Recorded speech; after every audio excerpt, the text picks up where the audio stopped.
Hello friends, मेरा नाम शुभेंद्र रावत है और I am a founder of Dehradun institute of professional excellence. दोस्तों, आज की वीडियो में आज हम जानेंगे कि बैंकिंग एग्जैक्टली होती क्या है। दोस्तों, आपने अपने घर के आसपास बहुत सारी ब्रांचेस देखी होंगी डिफरेंट बैंक्स की, be it public sector bank और be it private sector bank.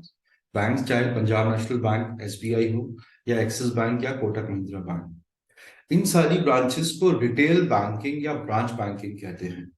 पर आपने कभी सोचा होगा कि एग्जैक्टली बैंकिंग होती क्या है।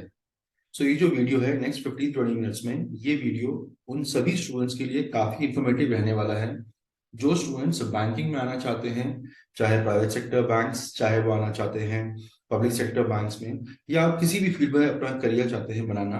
आपको कभी ना कभी बैंकिंग की सुविधाओं का लाभ तो उठाना ही पड़ेगा। As a student also I am very sure आपका भी शायद कोई ना कोई अकाउंट्स तो होंगे, सेविंग अकाउंट होंगे, या आपके माता पिता के अगर वो बिजनेस करते हैं तो उनके करंट अकाउंट्स होंगे। राइट। आपके कोई भी डाउट्स होंगे आप मुझे कमेंट सेक्शन में टाइप कर सकते हो और फिर मैं उनका रिस्पॉन्स कर सकता हूँ। दोस्तों, आइए आज शुरू करते हैं कि बैंकिंग एग्जैक्टली होती क्या है। बैंकिंग को जानने से पहले आज हम जानने की कोशिश करते हैं कि एग्जैक्टली बैंक होते क्या हैं। देखिए, मैंने आपके सामने डेफिनेशन रखी है बैंक की। A bank is a financial institution और establishment where banking activities are perform. देखिए, बैंक एक वित्तीय संस्थान है, बैंक एक फाइनेंशियल इंस्टीट्यूशन है जहां पर कस्टमर्स आते हैं अपनी बैंकिंग सुविधाओं का लाभ लेने के लिए। बहुत सारी होती हैं बैंकिंग सर्विसेज, बैंक के फंक्शंस जो अपने कस्टमर्स को bank services, product services offer करते हैं। वो हम कभी और वीडियो में कवर करेंगे, पर आज हम फंडामेंटल जानेंगे कि एक बैंक क्या होता है और एक बैंकिंग क्या होती है।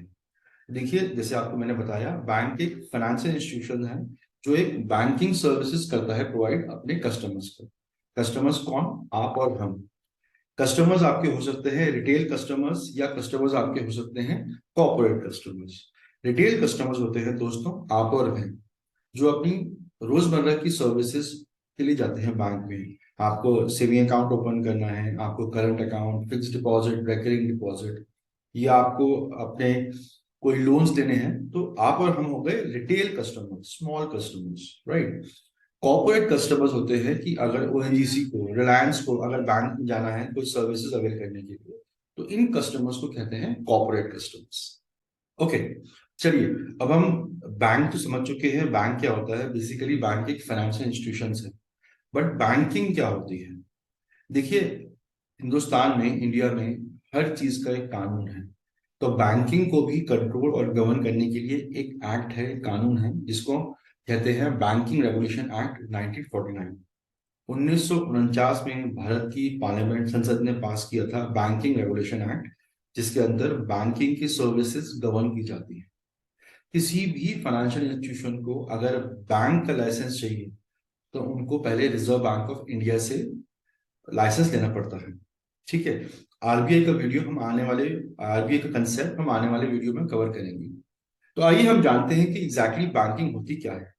अगर आप देखेंगे इस समय आपके सामने एक डेफिनेशन है बैंकिंग रेगुलेशन एक्ट के अंतर्गत बैंकिंग होती क्या है। दोस्तों, बैंकिंग बेसिकली क्या है? Banking is accepting for the purpose of lending.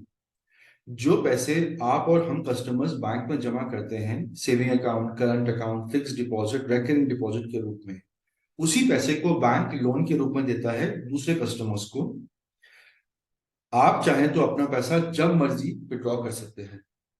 According to Banking Regulation Act 1949, banking means accepting for the purpose of lending or investment of deposit of money from the public, repayable on demand or otherwise, and withdrawable by check, draft or order or otherwise. अब अगर आप इस definition को ध्यान से देखेंगे तो ये क्या कहती है कि बैंकिंग है accepting deposit for the purpose of lending. Bank customers से पैसा बोरो करता है in the form of current account, saving account, fix deposit, recurring deposit. उसी पैसे को बैंक लोन के रूप में आके कस्टमर्स को दे देता है, और कस्टमर चाहें तो अपना पैसा विड्रॉ कर सकते हैं चेक के माध्यम से, ड्राफ्ट के माध्यम से। खैर, अब तो ऑनलाइन बैंकिंग है तो अब तो सारी सुविधाएं हैं कस्टमर्स को। आप अपने डेबिट कार्ड, एटीएम कार्ड के माध्यम से या बैंक में जाकर अपना कैश विड्रॉ कर सकते हैं, या आप नेट बैंकिंग या मोबाइल बैंकिंग के थ्रू अपना पैसे को ट्रांसफर भी कर सकते हैं। सो बैंकिंग में बैंक एक मिडिल मैन के रूप में काम करता है, जिसमें एक तरफ होते हैं डिपॉजिटर जिनके पास एक्सेस फंड है और एक तरफ होते हैं बोरोवर्स। नेक्स्ट स्लाइड में आपको बिल्कुल क्लैरिटी से समझ में आ जाएगा कि बैंकिंग एग्जैक्टली होती क्या है। अब दोस्तों, जैसे आप देख रहे हैं अपने सामने, तो ये मैंने एक बैंकिंग का आपको एक रियल लाइफ एग्जांपल देने की कोशिश करी है। इसके थ्रू आपको कंप्लीट अंडरस्टैंडिंग मिल जाएगी कि बैंकिंग एग्जैक्टली होती क्या है। देखिए, हम एक एग्जांपल लेते हैं कि दो कस्टमर हैं, ठीक है, नेहा और अलका। आईसीआईसीआई बैंक का हम एग्जांपल लेते हैं ना। होता क्या है कि नेहा ने, मान के चलते हैं कि अपना एक सेविंग अकाउंट ओपन किया, कहाँ पे, आईसीआईसीआई बैंक में, जहां पे नेहा ने 1 लाख रुपए जमा किया अपने आईसीआईसीआई बैंक में सेविंग अकाउंट। आईसीआईसीआई बैंक ने बदले में नेहा को 6% का रिटर्न दिया उनके सेविंग अकाउंट पे। हालांकि अब तो सेविंग अकाउंट में रिटर्न 3.5-4% मिलता है, पर हम एग्जाम्पल के लिए मान लेते हैं कि आईसीआईसीआई बैंक नेहा को ब्याज दे रहा है 6%। तो 1 लाख जमा किए नेहा ने, नेहा को 6% का ब्याज मिला। तो साल में कितना ब्याज मिलेगा नेहा को? 6,000 रुपये। अब ये सोचने वाली बात है कि बैंक नेहा का अकाउंट भी ओपन कर रहा है, नेहा के पैसे को भी संभाल रहा है, नेहा को सुरक्षा भी दे रहा है, उसके पैसे की सेविंग भी दे रहा है, बैंकिंग सर्विसेज अवेल करने का मौका भी दे रहा है। तो आईसीआईसीआई बैंक नेहा को 6% ब्याज क्यों दे रहा है? देखिए, जो पैसा नेहा ने आईसीआईसीआई बैंक को दिया सेविंग अकाउंट के रूप में, 1 लाख रुपीज, अब आईसीआईसीआई बैंक क्या करेगा, इसी पैसे को आगे मार्केट में लोन के रूप में कस्टमर्स को दे देगा। तो हम एक रैंडम एग्जांपल ले लेते हैं। कोई कस्टमर है अलका। तो अब आईसीआईसीआई बैंक ने क्या किया, 1 लाख रुपीज का अलका को पर्सनल लोन के रूप में लोन इशू कर दिया, और बदले में कितना चार्ज किया अलका से? 14%। तो था किसका पैसा? नेहा का। किसने यूज किया? अलका ने। आईसीआईसीआई बैंक ने एक मिडिल मैन, एक ब्रोकर के रूप में काम किया। था पैसा नेहा का, नेहा का पैसा आईसीआईसीआई बैंक ने लिया, नेहा को बदले में दिए 6%, और अलका को लोन दिया, तो अलका से उन्होंने ब्याज लिया 14%। तो नेहा का था पैसा, आईसीआईसीआई बैंक ने अलका को लोन दे दिया। अब कमाल की बात यह है दोस्तों कि ना नेहा जानती है कि नेहा का पैसा कौन यूज कर रहा है, ना अलका जानती है कि अलका का पैसा, अलका ने किसका पैसा यूज किया है। तो बैंकिंग क्या है? Basically banking is accepting for the purpose of lending. तो बैंक कस्टमर्स का पैसा बोरो करता है और कस्टमर्स को लोन देता है। बीच में जो डिफरेंस होता है रेट ऑफ इंटरेस्ट का, उसको बैंक अपनी इनकम के रूप में अर्न करता है। जो ये इंटरेस्ट डिफरेंस है इंटरेस्ट का दोस्तों, अलका से लिया 14%, नेहा को दिए 6%। 14 minus 6 comes out to be 8। तो 8% बैंक का मुनाफा हो गया। इसको दोस्तों बैंकिंग पार्लेंस में, बैंकिंग टर्मिनोलॉजी में हम कहते हैं फंड बेस्ड इनकम। कि जो रेट ऑफ इंटरेस्ट के डिफरेंस से इनकम बैंक को मिल रही है, that is called fund based income. अब देखिए, अलका ने भी कोई लोन लिया है तो किसी पर्पस के लिए लिया होगा, माइट भी अपने कंजम्पशन के लिए, खर्चे करने के लिए, कुछ परचेज करने के लिए। तो हम मान लेते हैं कि अलका ने लोन लिया यहाँ पे अपने स्मॉल कोचिंग इंस्टीट्यूट स्टार्ट करने के लिए। अब अलका ने जो 1 लाख रुपए बोरो किया बैंक से 14% पे, 14% पे, उसको अलका ने एक कोचिंग इंस्टीट्यूट ओपन किया और वहां पे 2 एम्प्लॉय हायर किए, राहुल और पूजा। अब भाई देखिए, कोई भी आप एक कमर्शियल एक्टिविटी करेंगे, बिजनेस एक्टिविटी करेंगे, उसका मुख्य उद्देश्य क्या है? प्रॉफिट अर्न करना, इनकम अर्जित करना। अब हम मान लेते हैं कि अलका ने साल में 50,000 रुपीज, 50,000 रुपए सेव किए। ठीक है, तो ये जो 50,000 सेव किए अलका कहाँ रखेगी? क्या अपने घर में रखेगी? नो। अलका इस पैसे को भी घूम फिर के बैंक में ही जमा कर देगी। अब चाहे वो आईसीआईसीआई बैंक में जमा करे और किसी भी अलग अलग बैंक में जमा करे, इवेंचुअली पैसा बैंकिंग सिस्टम में पहुंच जाएगा। जो उनके 2 एम्प्लॉय हैं, राहुल और पूजा, इन्होंने भी कुछ सेविंग करी होगी साल में। अगर हम मान लेते हैं कि 10,000 इन्होंने साल में सेव किए, तो ये पैसा कहाँ रखेंगे? ये पैसा भी अपना बैंक में जमा कर देंगे। तो देखिए, पैसा इवेंचुअली घूम के पहुंच गया बैंक में।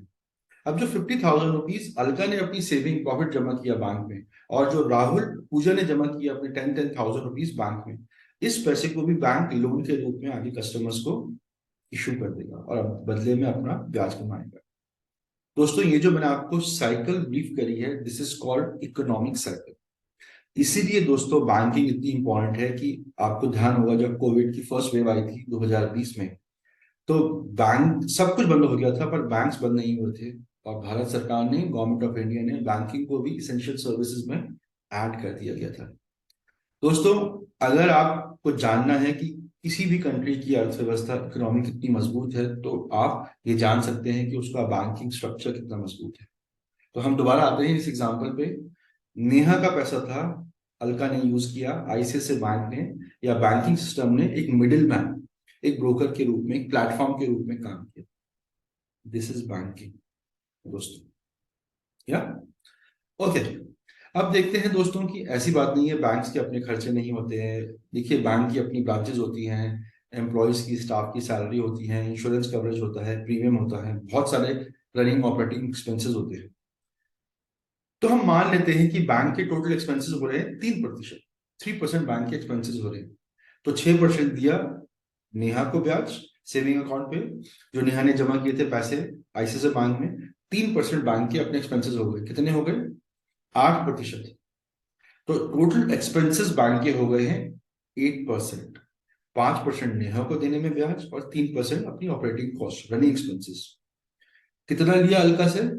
14%। 14 minus 9 comes out to be 5। 5% दोस्तों आईसीआईसीआई बैंक का शुद्ध मुनाफा हो गया इस ट्रांजेक्शन से। कौन से ट्रांजेक्शन से? नेहा ने 1 लाख जमा किए सेविंग अकाउंट में, उसी पैसे को आईसीआईसीआई बैंक ने अलका को लोन दिया 14% पे। 14 minus 6 comes out to be 8। 3% bank के expenses comes out to be 5% net profit. दोस्तों, आपको ये समझना पड़ेगा कि अब कोई भी फाइनेंशियल एक्टिविटी होती है, चाहे आप इंश्योरेंस परचेज करें, चाहे आप म्यूचुअल फंड्स में जाएं, चाहे आप पेंशन फंड में इन्वेस्ट करें, आप डेरिवेटिव ऑप्शंस में, किसी में भी आप फ्यूचर में इन्वेस्ट करें, इंश्योरेंस में इन्वेस्ट करें, शेयर ट्रेडिंग करें, कुछ भी करें दोस्तों, आपको अपना पैसा बैंकिंग सिस्टम से ही रूट करना पड़ेगा। पहला पैसा आपके अकाउंट में जाएगा। इसीलिए दोस्तों आप देख रहे हैं कि आपके हर जगह ब्रांचेस ओपन हो रखी हैं, सरकारी बैंक की और प्राइवेट सेक्टर बैंक की। दोस्तों, अभी भी हिंदुस्तान का बहुत बड़ा एरिया, बहुत बड़ी पॉपुलेशन अभी भी बैंकिंग सर्विसेज से वंचित है। हिंदुस्तान एक बहुत बड़ा कंट्री है दोस्तों, और इस बड़े कंट्री में अभी भी हर जगह ब्रांचेस नहीं हैं, दूर दराज के इलाकों में। तभी जो आरबीआई का कंसेप्ट है फाइनेंशियल इंक्लूजन, इसको डेफिनेटली हम नेक्स्ट टॉपिक में कवर करेंगे कि फाइनेंशियल इंक्लूजन क्या होता है। फाइनेंशियल इंक्लूजन बेसिकली आरबीआई की एक पॉलिसी है कि हर भारतीय को बैंकिंग की सुविधाओं से जोड़ा जाए।